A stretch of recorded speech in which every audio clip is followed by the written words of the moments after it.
नमस्कार। बीपीएससी 70वीं में कुल 45 दिन के आसपास बचे हुए हैं लगभग अब। और इस 45 दिन के अंदर आपकी रणनीति कैसी चल रही है पढ़ाई, इसी के बारे में बातचीत करने के लिए हम यहाँ उपस्थित हुए हैं। और साथ ही साथ जो कोर्ट केस का मसला चल रहा है कि क्या होगा, नेक्स्ट हियरिंग 18 या 19 मार्च के आसपास को दे दिया है उन्होंने। कल 7 मार्च को एक हियरिंग हुई भी है। तो इन सभी चीज़ों के ऊपर बात करने के लिए हम यहाँ उपस्थित हुए हैं। तो चलिए आइए स्टार्ट करते हैं। तो सबसे पहले मैं कहना चाहूँगा कि जिन छात्रों का ये सारा subject history, polity, geography, economy, science tech, essay, DI, current affair, साथ के साथ प्रीवियस ईयर क्वेश्चन नहीं प्रिपेयर हैं, उन छात्रों को क्या करना चाहिए। क्योंकि बहुत सारे छात्र हैं जो जॉब में हैं, जिनकी तैयारी अच्छी नहीं हो पाई है या किसी कारणवश से तैयारी अच्छी नहीं हो पाई है, या कुछ ऐसे छात्र हैं जिनकी तैयारी हो चुकी है, अब उसे रिवीजन करना है। तो उन दोनों छात्रों के लिए सामूहिक रूप से क्या रणनीति हो अगले कुछ दिनों में, ताकि ये सारा का सारा सिलेबस कंप्लीट हो जाए। सबसे पहले तो मैं उन छात्रों के लिए बात करूंगा जिनका कि अभी तक तैयारी हेपेजार्ड मैनर में हुआ है, रैंडम मैनर में हुआ है, बहुत अच्छे से नहीं हो पाया है, जॉब में थे, टाइम नहीं मिल पाया है, तैयारी नहीं हो पाई है। उन छात्रों को क्या करना है। दूसरा, वैसे भी छात्र हैं जिनकी तैयारी तो हो गई है, लगभग उन्होंने सारे सब्जेक्ट को पढ़ लिया है, लेकिन उन्हें याद नहीं है। वो लिखना जाते हैं, याद लिख नहीं पाते हैं अच्छे से, क्वेश्चन ही कंप्लीट नहीं होता। मैं लगातार टेस्ट सीरीज में भी देख रहा था, बच्चे क्वेश्चन ही कंप्लीट नहीं कर पाते हैं। तो उनके लिए क्या करना चाहिए। और तीसरा, जो छात्र की तैयारी कर ली है, क्वेश्चन भी कंप्लीट कर लेते हैं, अब उनको रिवीजन करके मार्क्स कैसे बूस्ट करना चाहिए। तो चलिए स्टेप बाय स्टेप एक एक करके छात्रों को संबोधित करते हैं। आप अपनी कैटेगरी को देख लेंगे इसमें। तो सबसे पहले वैसे छात्र जिनकी तैयारी बिल्कुल भी नहीं हुई है, मैं मान के चल रहा हूँ कभी भी आपका जो तैयारी है बहुत इस अर्ली स्टार्टिंग स्टेज पे है, आप किसी भी कारणवश से बहुत अच्छा तैयारी नहीं कर पाए, कुछ अलग अलग जगहों से पढ़े हैं लेकिन कंसाइज तैयारी नहीं हो पाई है। तो उसी में कहना चाहूँगा कि आप जो यहाँ देख रहे हैं कि अभी हिस्ट्री, पॉलिटी, ज्योग्राफी, इकोनॉमी, ये अलग अलग डेज लिखे हुए हैं। ये करीबन 45-50 दिन के आसपास का शेड्यूल है। इसमें एक आध दिन कम बेस करके आप इसकी तैयारी को देख सकते हैं। तो आप क्या करेंगे कि हिस्ट्री को 5 दिन अलॉट करें, पॉलिटी को 7 दिन अलॉट करें, ज्योग्राफी को 5 दिन अलॉट करें, इकोनॉमी को 7 दिन अलॉट करें, साइंस एंड टेक को 7 दिन अलॉट करें, एसे को 7 दिन अलॉट करें, डीआई को 5 दिन अलॉट करें, करंट अफेयर को 5 दिन के आसपास अलॉट करें, 7 दिन के आसपास अलॉट करें। उसके बाद कुछ PYQ पढ़ें। ये इसका डेज आपके पास बचा हुआ नहीं है कि PYQ के लिए अलग से डेज और टेस्ट के लिए अलग से डेज नहीं है बचा हुआ। ये 45 दिन से ज़्यादा इसी में से निकल जाएगा आपका।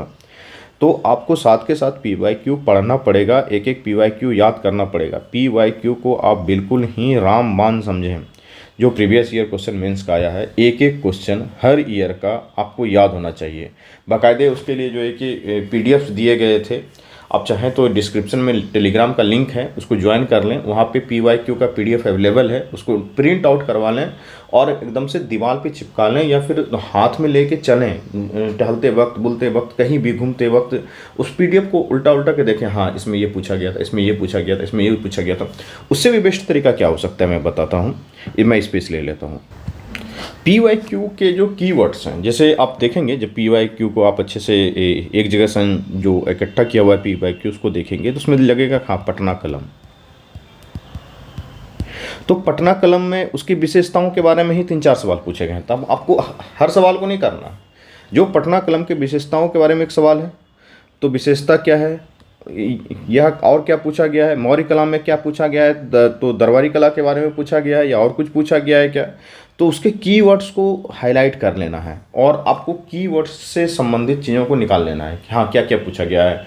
विशेषता पूछा गया था, बौद्ध धर्म के साथ इसका लिंकेज कुछ पूछा गया था क्या, और बिहार के साथ कुछ पूछा गया था क्या, उनको निकाल लेना है। हाँ, इस टॉपिक से तो इस 3 मुद्दों पर सवाल पूछे जाते हैं। जिनकी तैयारी नहीं हुई है, अभी बहुत भटकने की आवश्यकता नहीं है। कुछ जो छोटे छोटे नोट्स हैं, वो भी नोट्स अच्छे वाले होने चाहिए। ऐसा नहीं कि मार्केट में कोई भी आजकल देख रहे हैं कि अपने हाथ से उठाया, हैंडराइटिंग से बनाया, किसी का कोई छाप के दे दे रहा है, उसको मत पढ़िए। मैं बार बार सलाह देता हूँ कि कोई अच्छा किताब टाइप का हो तो पहले उसको पढ़ने का प्रयास कीजिए, उसमें से सिलेक्टेड टॉपिक पढ़ने का प्रयास कीजिए। देखिए, जो किताबें होती है वो प्रिंट करके पब्लिकेशन से आती हैं, उसमें जो भी वाक्य लिखे रहते हैं उसमें अशुद्धियाँ कम होती है, क्योंकि उसका प्रूफ रीडिंग हुआ रहता है। जैसे आप यहाँ पे देख रहे हैं, माननीय अध्यक्ष महोदय, ये पूरा बजट का है PDF में, इसके बारे में आगे बात करना चाहूँगा। तो इसमें आप पढ़ने के साथ साथ ये भी तो देखते हैं कि माननीय में हर्षी का होता है कि या दीर्घी का होता है। चाहे इंग्लिश वाला पढ़ें या चाहे हिंदी वाला पढ़ें, तो उसमें उसके जो शब्द होते हैं वो भी सही से शुद्ध रूप से लिखे होते हैं। ये लोग जो बना करके हैंड रिटन मटेरियल देते हैं, इनमें इस शुद्धता की तो कमी रहती है। इस चीज़ को आपको ध्यान में रखना पड़ेगा। इसलिए बुक होता है, उसको पढ़ें, उसके सिलेक्टेड टॉपिक्स को लेकिन पढ़ें। आप टॉपिक्स को निकाल लें कि हाँ मुझे इस टॉपिक को पढ़ना है, या फिर क्या कहते हैं, आप अपने से भी कुछ मटेरियल अगर नोट्स किए हैं कभी तो उसको भी पढ़ सकते हैं। इस समय लास्ट में जो है कि सबसे इम्पॉर्टेंट है पढ़ना। तो ये आप करेंगे। सारे सिलेबस को कैसे कवर करेंगे 45 दिन में? सर क्या कवर हो सकता है? बिल्कुल कवर हो सकता है। कैसे कवर हो सकता है? हिस्ट्री पढ़ना है तो सबसे पहले क्या करना है, PYQ पे जाना है। क्या क्या पूछा है, बिरसा मुंडा से क्या पूछा है, संताल विद्रोह से क्या पूछा है, चंपारण से क्या पूछा है, तुरंत देखिए उसमें कीवर्ड क्या क्या पूछा था, गांधी जी के बारे में क्या पूछा था, नेहरू के बारे में क्या पूछा, टैगोर के बारे में क्या पूछा, जयप्रकाश नारायण के बारे में कुछ पूछा क्या, लोहिया के बारे में कुछ पूछा क्या, अम्बेडकर साहब के बारे में कुछ पूछा क्या, पूछा तो क्या पूछा। उसके हर एक कीवर्ड को आपको देखते चले जाना है कि इसमें कीवर्ड क्या थे, इसके बारे में पूछा जाता है तो क्या पूछा जाता है, एक टॉपिक को कैसे ख़त्म करना है।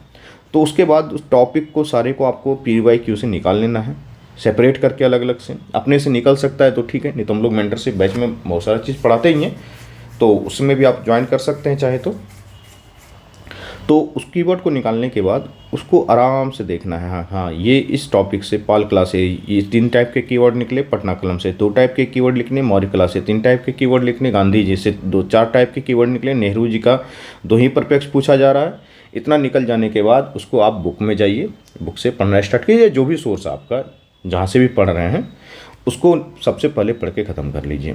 फर्स्ट इंस्टांस में आपके पास पढ़ के ख़त्म कर लेना चाहिए। दूसरी बात, अब उस तरीके के बच्चों को भी थोड़ा सा संबोधित करते हैं जिन्होंने की पढ़ाई तो किया है लेकिन वो लिख नहीं पाते हैं। सबसे पहला बात आप समझ लीजिए कि आप नहीं लिख पाते हैं, इसका सिर्फ और सिर्फ एक कारण है कि आप दिमाग से सोचना स्टार्ट कर देते हैं एग्जामिनेशन में। आपको कंटेंट याद नहीं है, आप मान के चलिए। आप उठाइए पेन पेपर, कुछ मत कीजिए, वीडियो को पॉज कीजिए, उठाइए पेन पेपर और लिखिए पटना कलम के बारे में आप कितना जानते हैं। आपको हर चीज़ टॉपिक याद है क्या? रटा हुआ होना चाहिए। याद का मतलब कि मगब एकदम से तुरंत रटना है और लिखना है, इस टाइप का याद होना चाहिए कि हमको हर सेक्शन याद है, उसकी भूमिका क्या लिखनी है हमको याद है। मुझे वो शॉर्ट मेरे नोट्स में सिनॉप्सिस में बनाया हुआ है। मैं एक वीडियो में वो भी बताऊंगा कि कैसे सिनॉप्सिस वगैरह में बनाना है, क्योंकि वीडियो लंबा हो जाता है तो आप लोग देखते नहीं हैं। तो ये बात ध्यान से सुन लीजिए कि जो भी पढ़ाई के वीडियो है ना वो लंबे ही होते हैं, शॉर्ट वीडियो उसके हो ही नहीं सकते हैं। शॉर्ट वीडियो होंगे तो फिर उसमें सारी बातें कवर नहीं होंगी। तो पूरा पेशेंस के साथ किसी भी वीडियो को देखना चाहिए। पढ़ाई आप करते थे, क्लासरूम में बैठते थे तो 3-3 घंटे तक पढ़ते थे ना, तो ये वीडियो देखने में भी तो आपको उतना समय देना पड़ेगा ना, ठीक है। तो वो करना है। अब क्या करना है, जो बच्चे की तैयारी थोड़ी सी हुई है लेकिन अभी वो फंस रहे हैं, अब उनके बारे में मैं बात करता हूँ। तो जिन बच्चों की तैयारी नहीं हुई थी, तैयारी करने के लिए सबसे पहले क्या, कोई टेस्ट सीरीज वगैरह कहीं कुछ नहीं देना है। सबसे पहले आपको अपना टॉपिक तैयार करना है। जिन बच्चों की तैयारी नहीं हुई है, उनको याद नहीं है, उनके लिए मैं बता रहा हूँ। अब सबसे पहले आपको सिनॉप्सिस बनाना है। मैंने एक पूरा क्लास इसके बारे में, मैंने भी हमारे और भी टीचर ने भी क्लास लिया था, बाकायदे बताया गया था सिनॉप्सिस कैसे बनाना है। आप वो वीडियो में होगा ही। तो पिछले बार सुजीत सर BPRO हैं, वो 1-2 पीछे के क्लास में जाके देख लीजिएगा, उस क्लास का वीडियो अपलोडेड होगा तो उसमें आपको मिल भी जाएगा कि किस तरीके से सिनॉप्सिस बनाना है। तो आपको क्या करना है कि हर टॉपिक का सिनॉप्सिस बनाते चले जाना है कि हाँ पर प्रीएम्बल के बारे में ये है, उसका सिनॉप्सिस बना लिए। DPSP के बारे में ये है, उसका सिनॉप्सिस बना लिए। सिनॉप्सिस का मतलब कि सिर्फ कीवर्ड्स, छोटे छोटे वर्ड्स के फॉर्म में लिख दिए। हाँ इंट्रोडक्शन में आएगा तो मैं ये लिखूंगा, मेन बॉडी में आएगा तो मैं ये लिखूंगा, कंक्लूजन में आएगा तो मैं ये लिखूंगा को उसको पूरा नहीं लिखना है, उसके कीवर्ड्स को याद कर लेना है। हाँ ये कीवर्ड्स मैं डालूंगा और इसके ऊपर जो है कि एलेबोरेट करूंगा। एक रूल होता है कि अगर आप 1000 शब्द पढ़ते हैं तो उसको 100 शब्दों में आप सिनॉप्सिस के रूप में लिख सकते हैं। 10% कोई भी सिनॉप्सिस 10% बहुत होता है। 10% से ज़्यादा का वर्ड का सिनॉप्सिस नहीं होना चाहिए। 100 वर्ड अगर आप पढ़े तो उसको 10 वर्ड में सिनॉप्सिस के फॉर्म में आप लिख लें, और वो आपको एग्जामिनेशन तक जाएगा। आप एग्जामिनेशन हॉल के बाहर भी खड़े होकर 10, 15, 20, 25 पेज में वो 50 सिनॉप्सिस बना रहेगा। उसको जल्दी जल्दी उल्टा के आप देखेंगे, 3 बार 4 बार 5 बार रिवीजन हुआ रहेगा तभी एग्जामिनेशन में जाएगा। एक बात एकदम मार्केबल है, इसको नोट कर लीजिए। एग्जाम में 2 ही बातें होगी, या तो आपका पेन काम करेगा या तो आपका ब्रेन काम करेगा। ये पेन और ब्रेन दोनों साथ साथ काम करना चाहिए। अगर पेन इधर काम कर रहा है और ब्रेन इधर काम कर रहा है तो आप मान के चलिए कि आपका क्वेश्चन छूटना है या फिर आप टाइम देख के नहीं लिख पाओगे। कोई टेस्ट सीरीज काम नहीं आएगा। आप कुछ मत कीजिए, रूम में बैठिए, लगाइए स्टॉप वॉच कि 5 मिनट के अंदर ये क्वेश्चन लिखना है, 8 मिनट के अंदर ये क्वेश्चन लिखना है, 20 मिनट के अंदर ये क्वेश्चन लिखना है, जितने भी मिनट के अंदर जो क्वेश्चन लिखना है आपको, कि हाँ मुझे 18 मिनट में इसको कंप्लीट करना है तो 18 मिनट में कंप्लीट करना है। और 18 मिनट के बाद 1 सेकंड भी नहीं होना चाहिए। आप देखिए ना लिख के, आपको तुरंत पता चल जाएगा। अगर 5-5 सेकंड 10-10 सेकंड भी किसी क्वेश्चन में ज़्यादा लेते हैं, उसको ओवरऑल से कैलकुलेट कीजिए कितना मिनट निकल गया। आप कभी भी बैठिए लिखने के लिए तो हमेशा, कोई टेस्ट सीरीज कहीं कुछ नहीं है। शांति से अपने टेबल पे बैठिए, स्टॉप वॉच लगाइए, टाइमर लगाइए, देखिए उसको कि हाँ मैं क्या इसे 5 मिनट में लिख सकता हूँ। अगर मैं 5 मिनट में लिखा तो मेरे कौन कौन से पॉइंट छूट गए, कौन कौन से पॉइंट मैं इंक्लूड कर पाया। मैंने पढ़ा तो इतना था, लिखने वक्त ख़त्म हो गया। ऐसा क्यों? ऐसा इसलिए कि आपको याद नहीं है, आप प्रैक्टिस नहीं कर पा रहे हैं, आपने सिनॉप्सिस बना के नहीं रखा है। बच्चे क्या कर रहे हैं, इस टेस्ट में भी ज्वाइन कर लिए, उस टेस्ट में भी ज्वाइन कर लिए, उस टेस्ट को भी ज्वाइन कर लिए। बहुत अच्छी बात है। 3 टेस्ट ज्वाइन करके या 2 टेस्ट ज्वाइन करके आपने कोचिंग वालों के पैसे दे दिए। मुझे भी पैसे मिलते हैं, वो पैसे मिल गए, वो हो गया काम। आप यहाँ से आप समझिए कि एक टेस्ट को देने के लिए 3 घंटे टेस्ट को देने के लिए एक बार जूता पहनते हैं, कपड़े पहनते हैं, फिर जाते हैं तैयारी करके वहाँ बैठते हैं, फिर आते हैं। एक टेस्ट तो सप्ताह में दे लेते हैं तो ठीक है। 2-2 टेस्ट ज्वाइन किए हैं सप्ताह में, दोनों में एक कोचिंग जो है कि एक सप्ताह में 2 टेस्ट करवा रहा है, फिर अगला कोचिंग भी सप्ताह में 2 टेस्ट करवा रहा है। 4 दिन तो आपका टेस्ट देने में निकल जा रहा है। अब जब जाते हैं आते हैं, आप देखिए उसके साथ साथ थोड़ा सा हरासमेंट भी होता है, थक भी जाते हैं, आते थोड़ा सा आराम करते हैं। तो एक जो 3 घंटे का टेस्ट था, जो इस सप्ताह में मात्र 1 देना था आपको, उसको आप तो एक तो 4 दे रहे हैं, अब 3 घंटे के टेस्ट के चक्कर में कम से कम 5 से 6 घंटे बर्बाद भी कर रहे हैं। आपके 5-6 घंटे भी कितने इंपॉर्टेंट है, कितने प्रीशियस है, आपको अंदाज़ा है इस बात का? टेस्ट ऑफलाइन देना इंपॉर्टेंट है, ऐसा नहीं है, लेकिन सप्ताह में इतना नहीं है। एकदम पटना में बच्चे को देख रहे हैं, दौड़ रहा है इस कोचिंग में उस कोचिंग में, दिल्ली में भी वही हाल है, मुखर्जी नगर में आज इनके यहाँ टेस्ट है, और दिल्ली में तो ये सिस्टम चल रहा है कि थोड़ा फ्री भी टेस्ट करवा दे रहा है, तो थोड़ा इसके यहाँ दौड़ लेते हैं, थोड़ा उसके यहाँ दौड़ लेते हैं। नहीं दौड़ना है, नहीं कहीं नहीं जाना है, किसी की गाइडेंस की आवश्यकता नहीं है। आज के समय में चैट जीपीटी की दुनिया है, खुद से भी पढ़ेंगे तो भी सिलेक्शन हो जाएगा। डिसिप्लिन में रहना पड़ेगा, खुद से डिसिप्लिन रहना पड़ेगा, खुद से होमवर्क करने होंगे। तो क्या करना होगा आपको? कुछ नहीं करना है। टेस्ट के जो भी क्वेश्चन हैं आप उसमें टाइमर लगा के देखिए कि हाँ 5 मिनट में बन रहा है मेरा क्वेश्चन, क्या कोई पॉइंट छूट जा रहा है, अगर छूट जा रहा है तो मैं कहाँ पे मिस्टेक कर रहा हूँ, मैं कौन कौन से पॉइंट को ऐड कर दूँ इस टेस्ट में, ताकि मेरे वैल्यू एडिशन हो जाए। सबसे पहला काम कि सारा सिलेबस कंप्लीट होना चाहिए। उसके बाद दूसरा काम कि सारा आपका एक एक करके टेस्ट में जो भी क्वेश्चन आए हुए हैं उसमें वैल्यू एडिशन कर लेना चाहिए। उसके बाद ही आगे आप कुछ करेंगे। तो वैसे बच्चे जिनकी तैयारी हो चुकी है, वैसे बच्चे क्या करें, बहुत इधर उधर करने की आवश्यकता नहीं है। बहुत सारे टूल्स हैं, चैट जीपीटी वगैरह के अलावा भी बहुत सारे टूल्स हैं जो कि आपके माइंड मैप वगैरह को बना देते हैं। आप जैसे डालेंगे ना उस टूल्स में कि डीपीएसपी का माइंड मैप बना के दो, तो वो अलग अलग तरीके का फिगर बना के देता है। बाकायदे मैं उसके क्लासेस में, मेंटरशिप क्लासेस में जिक्र भी करते रहता हूँ कि आप इस टूल्स का यूज़ कर सकते हैं, उस टूल्स का यूज़ कर सकते हैं। उसमें डालिए, उसमें सिनॉप्सिस के फॉर्मेट में निकाल के देगा आपको, माइंड मैप के फॉर्मेट में निकाल के देगा, अलग अलग टाइप के रिप्रेजेंटेटिव डायग्राम बना करके वो देता है। आप उस रिप्रेजेंटेटिव डायग्राम को लेकर के फिर क्या कर सकते हैं, आप वैल्यू एडिशन कीजिए। आप देखिए ना कि हम लोग कैसे कैसे करके 1 2 3 4 पॉइंट बनाते हैं, या फिर इस तरीके से ऊपर से जैसे वर्टिकल खींच के 3 4 पॉइंट बनाते हैं। लेकिन अगर वो बताए कि राउंड शेप में, इस शेप में भी बना सकते हैं, आप इस तरीके से भी बना सकते हैं। डिजिटल रिप्रेजेंटेशन तो बहुत बड़ी चीज़ होती है। माइंड मैप के साथ आप वैल्यू एडिशन कर सकते हैं। यकीन मानिए, आप इन सभी चीज़ों का अगर ध्यान रखेंगे तो ज़रूर कुछ ना कुछ होगा, अच्छा होगा और आपका रिजल्ट ज़रूर आएगा। 45 दिन में आराम से तैयारी किया जा सकता है। अगर आपके पास सही गाइडेंस हो, किसी सही व्यक्ति के निर्देशन में आप काम कर रहे हो, तो ये 45 दिन भी पर्याप्त है। लेकिन वो जान लगा दो या जाने दो वाला स्थिति होगा कि या तो आप 45 दिन में जान लगा दो या फिर छोड़ दो। लेकिन मैं छोड़ने का सलाह तो किसी को दूंगा नहीं। बिल्कुल जान लगा के तैयार कीजिए, बिल्कुल संभव है, हर चीज़ हो सकता है। 3 ही तो पेपर है, GS1 GS2 और ऐसे को काम करना है, बाद बाकी हिंदी और निबंध। तो यहाँ इस पर भी थोड़ा सा ध्यान रखिएगा कि कोई बच्चे ऐसा ना हो कि हिंदी में फेल कर जाए, कुछ बच्चे ऐसा नहीं हो कि ऑप्शनल में फेल कर जाएँ।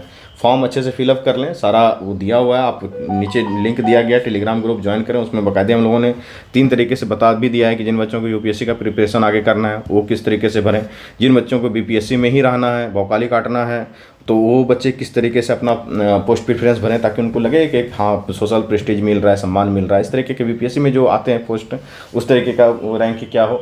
और कुछ है कि नॉर्मल वर्क लाइफ बैलेंस चाहिए हमको, तो 3 तरीके से हम लोगों ने बना के दिया है बाकायदे। वो सारा लिस्ट है, वीडियो लंबा हो जाएगा इसलिए मैं उस लिस्ट को यहाँ इंक्लूड नहीं कर रहा हूँ। आप टेलीग्राम ग्रुप ज्वाइन कर लेंगे, ऑटोमेटिकली वहाँ पे आपको मिल जाएगा। नीचे कमेंट में, डिस्क्रिप्शन में इन सभी जगहों पे लिंक दिया हुआ है। और लास्ट बात अब की हाईकोर्ट का क्या होगा, तो मैं अंत में अभी शॉर्ट में यही कहना चाहूँगा कि हाईकोर्ट अपना काम कर रहा है, माननीय उच्च न्यायालय अपना काम कर रही है, उन्हें करने दीजिए।